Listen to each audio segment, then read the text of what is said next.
Tamil Nadu chief minister TVK అధినేత Vijay party కేరళలోకి కూడా expand అవుతుందా, ఆ ప్రయత్నాలు మొదలుపెట్టిందా అనేది అనుమానం కాదు, దాని సిగ్నల్స్ కనబడుతున్నాయి.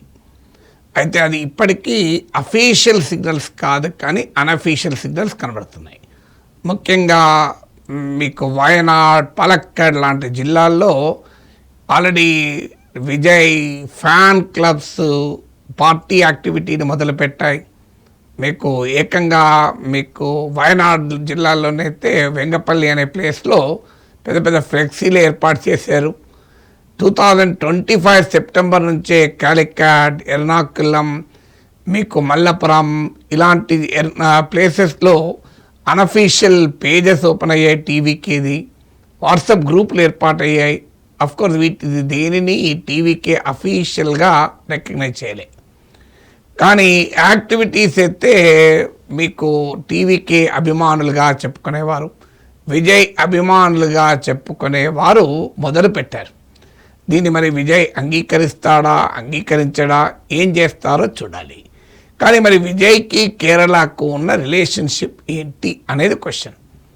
మీకు తమిళనాడు కేరళ బార్డర్ స్టేట్స్, మీకు విజయ్కి తమిళనాడులో ఎంత ఫాలోయింగ్ ఉందో కేరళలో కూడా అంతే ఈక్వల్ ఫాలోయింగ్ ఉంది. మీకు తమిళనాడులో 85,000 ఫ్యాన్ క్లబ్స్, 85,000 ఫ్యాన్ క్లబ్స్ తమిళనాడులో టీవీకేకు గ్రాస్ రూట్స్ ఆర్గనైజేషన్గా పనిచేశాయి. కేరళలో కూడా రాష్ట్ర వ్యాపితంగా అన్ని జిల్లాలలో విజయ్ ఫ్యాన్ క్లబ్స్ యాక్టివ్గా ఉన్నాయి. అది సోషల్ సర్వీస్ యాక్టివిటీలో, మీకు విపత్తు సాయము ఇలాంటి యాక్టివిటీస్లో, చారిటీలో చురుగ్గా పనిచేస్తున్నారు. సో ఇది మొదటిగా విజయ్కి కేరళకు ఉన్న మొదటిది. ఎంత ఫ్యాన్ క్లబ్స్ ఉన్నాయన్న దానికి ఉదాహరణ మార్చ్ 2024లో మీకు కొచ్చిన్ విమానాశ్రయం వద్ద ఒక భయంకరమైన రద్దీ, విజయ్ కారు మీద వేల సంఖ్యలో జనం గుమిగూడారు. ఆఖరికి ఆ ఇన్సిడెంట్లో విజయ్ కారు కూడా డెంటు పడ్డదట. అసలు విజయ్ని కదలియలేదు, పెద్ద ఎత్తున వరదలాగా మీకు అభిమానులు చుట్టుముట్టారు విజయ్ని.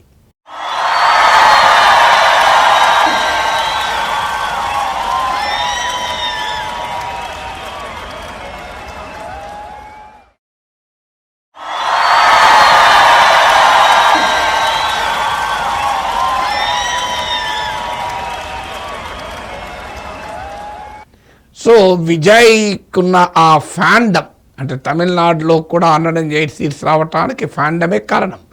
ఆ fandom extends to Kerala also అని, ఇది మొదటి లింక్. రెండవది, కేరళతో సింబాలిజం కూడా విజయ్ సినిమాటిక్ క్యారియర్లో ఉంది.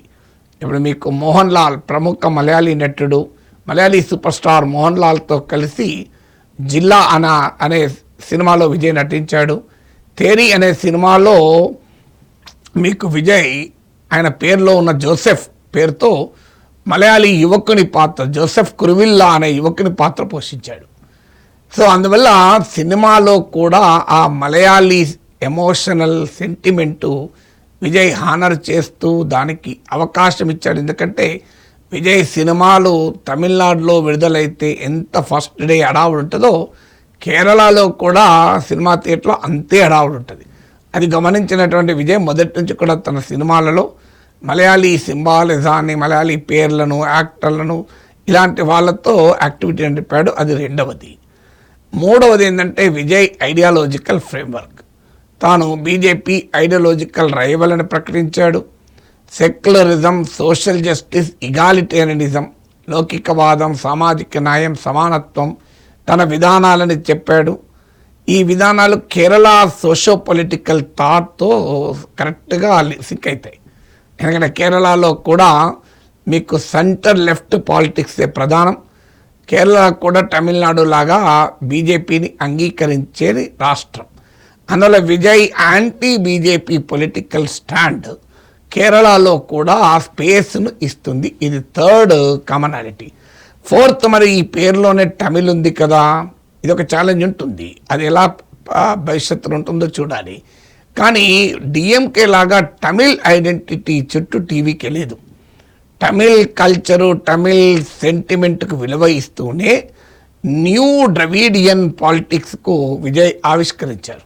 So is not completely Tamil identity.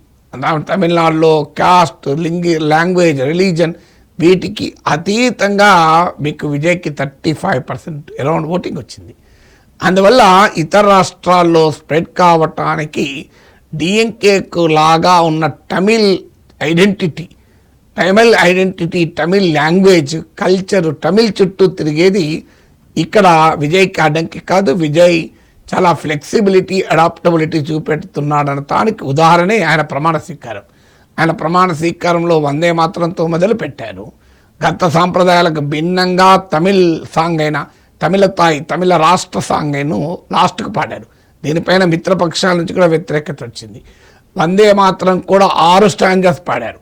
అది కాకుండా అందువల్ల ఒక పెద్ద సెక్షను మీకు విజయ్కి ఆ రకంగా కేరళలో కూడా విజయ్ పొలిటికల్ థింకింగ్కు కేరళలో ఉన్న డామినెంట్ సోషియో పొలిటికల్ థింకింగ్ మధ్య ఒక సినర్జీ అండ్ కన్వర్జెన్స్ మనకు కనబడుతుంది. అయితే కేరళకు, తమిళనాడులో కూడా ఇటీవల పొలిటికల్ అవుట్కమ్లో ఉన్న కామనాలిటీ కూడా ఒక అవకాశాన్ని ఇస్తుంది విజయ్కి, ఒక ఛాలెంజ్ని కూడా ఇస్తుంది. అవకాశము, ఛాలెంజ్ అంటే చెప్పే ముందు కామనాలిటీ ఏంటంటే కేరళలో కూడా కాంగ్రెస్ నాయకత్వంలోని కూటమి అధికారంలోకి వచ్చింది. 102 సీట్స్ వచ్చాయి, 140 సీట్స్లో యూడిఎఫ్. కాంగ్రెస్కే 63 సీట్స్ వచ్చి సింగిల్ లార్జెస్ట్ పార్టీ అయింది. 1977 తర్వాత ఇంత భారీ విజయాన్ని కాంగ్రెస్ ఈసారి కేరళలో నమోదు చేసుకుంది. 10 ఏళ్ళ లెఫ్ట్ పాలనకు ముగింపు పలికి 50 ఏళ్లలో లేని విజయాన్ని కేరళలో సాధించింది. తమిళనాడులో కూడా అప్పుడు విజయ్ నాయకత్వంలోని అలయన్స్లో కాంగ్రెస్ కీలక పాత్ర. కాంగ్రెసే మద్దతు ఇవ్వకపోతే విజయ్ ముఖ్యమంత్రి అవడం చాలా కష్టమైంది. అఫ్కోర్స్ తర్వాత ఏడీఎంకే ఎమ్మెల్యేలు కలిశారు, కానీ కాంగ్రెస్ చాలా వేగంగా స్పందించి డిఎంకేతో తెగతెంపులు చేసుకొని ఇండియా కూటమిని త్యాగం చేసి విజయ్తో కలిసింది. అందువల్ల విజయ్ కాంగ్రెస్ ఈక్వేషన్, కాంగ్రెసే కాదు కేరళలో కాంగ్రెస్ నాయకత్వంలోని కూటమిలో second largest party IUML, Indian Union Muslim League. ఇక్కడ విజయ్ నా నాయకత్వంలోని కూటమిలో కూడా ఐయుఎంఎల్ ఉంది, కాంగ్రెసే కాదు. తేడా ఒకటే, విజయ్ కూటమిలో లెఫ్ట్ ఉంది, కేరళలో లెఫ్ట్ కాంగ్రెస్ కూటమికి ప్రత్యర్థి. అదొక్క డిఫరెన్స్ మాత్రం ఉంది. సో ఆ డిఫరెన్స్ మినహా మీకు ఎక్కడా తేడా లేదు.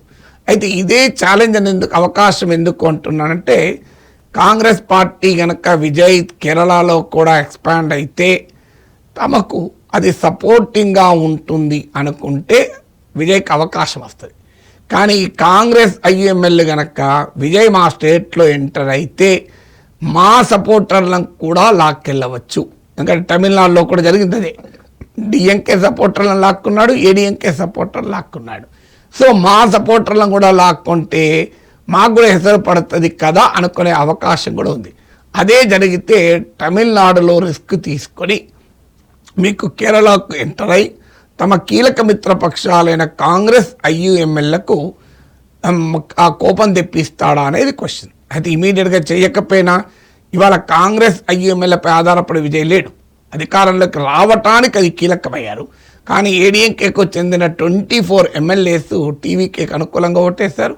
రేపో మాపో ఇంకో 8 మంది కూడా కలిసి ఏడీఎంకే లెజిస్లేచర్ పార్టీ టీవీకేలో విలీనమైన ఆశ్చర్యం లేదు.